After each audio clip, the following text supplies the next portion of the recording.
क्या फजर वाकई शेर जमान को धोखा दे रही है?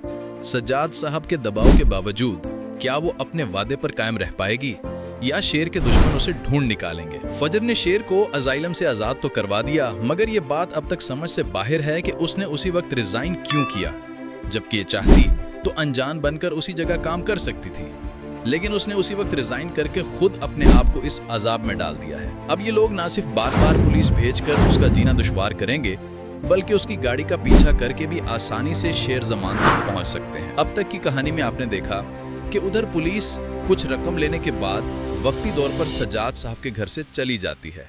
सज्जाद साहब फजर के कमरे में जाकर उसे दिलासा देते हैं, बेटा वो लोग जा चुके हैं, घबराओ नहीं, जब तक मैं जिंदा हूं कोई तुम्हें छू भी नहीं सकता। फिर वो उसे कहते हैं, बेहतर यह है कि तुम शेर को मेरे हवाले कर दो और खुद इस सारे मामले से अलग हो जाओ, बाकी सब मैं संभाल लूंगा। फजर, जो पहले ही पुलिस के खौफ से सहमी हुई थी, अपने वालिद का ये अल्फाज सुनकर रोने लगती है। फजर की माँ सज्जाद साहब को बाहर ले आती है और कहती है, बच्ची पहले ही घबराई हुई है, आप इसे मजीद परेशान ना करें। वो समझाती हैं, आप अपने दुश्मनी बदर जमान से रखें, फजर को क्यों घसीट रहे हैं? एक मासूम के सर पर किसी बेगुनाह का खून डालना कहाँ की अक्लमंदी है? सज्जाद साहब बीवी की बात काटते हुए कहते हैं, बस अब एक लफ्ज और नहीं, मैं सिर्फ ये चाहता हूं कि बदर जमान समझे कि मेरी बेटी ही उसे मात देने के लिए काफी है। बदर जमान शेर को ढूंढने निकलेगा, लेकिन नाकाम होकर खाली हाथ वापस आएगा। घर आकर जब वो सबको बताता है कि शेर कहीं नहीं मिला, तो नईमा बेगम फिक्रमंद होकर पूछती हैं, शेर को कौन उठा कर ले गया? बदर जमान लाचारी से कहते हैं, भाभी न जाने जमीन खा गई या आसमान निकल गया।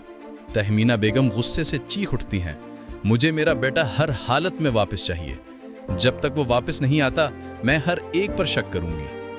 ये कहकर वो सबको डांटती हैं और वहां से चली जाती हैं। बदर जमान मदद तलब नजरों से नईमा बेगम को देखते हैं और कहते हैं, आप खुद देखें, ये तो आप पर भी शक कर रही हैं, क्या हम वाकई इतने गिर सकते हैं? नईमा बेगम नरमी से उन्हें तसल्ली देती हैं, बेटे की गुमशुदगी का गम है, परेशानी में इंसान ऐसी बातें कर ही देता है। दूसरी तरफ शेर होश में आ चुका है और फजर को याद कर रहा है। वो उसे वीडियो कॉल करता है। फजर जल्दी से दरवाजा बंद करके कॉल रिसीव करती है। शेर कहता है, आज मुझे वाकई एहसास हो रहा है कि मैं हमेशा तुम्हारी तरफ क्यों खींचता था। जाना रिदा के पास होता था, मगर कदम तुम्हारी तरफ उठ जाते थे। फजर शर्मा कर कहती है, तुम पहले पागल नहीं थे, अब हो गए हो। शेर उस पर मुस्कुरा देता है।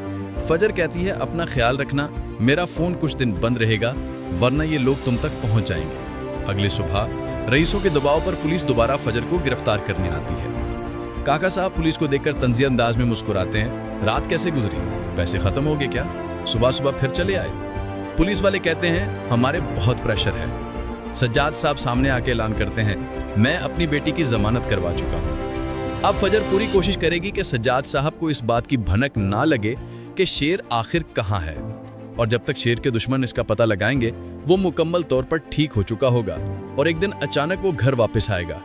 उसे देखकर बदर जमान और उसके बेटों के पैरों तले जमीन निकल जाएगी और ये मंजर वाकई देखने लायक होगा।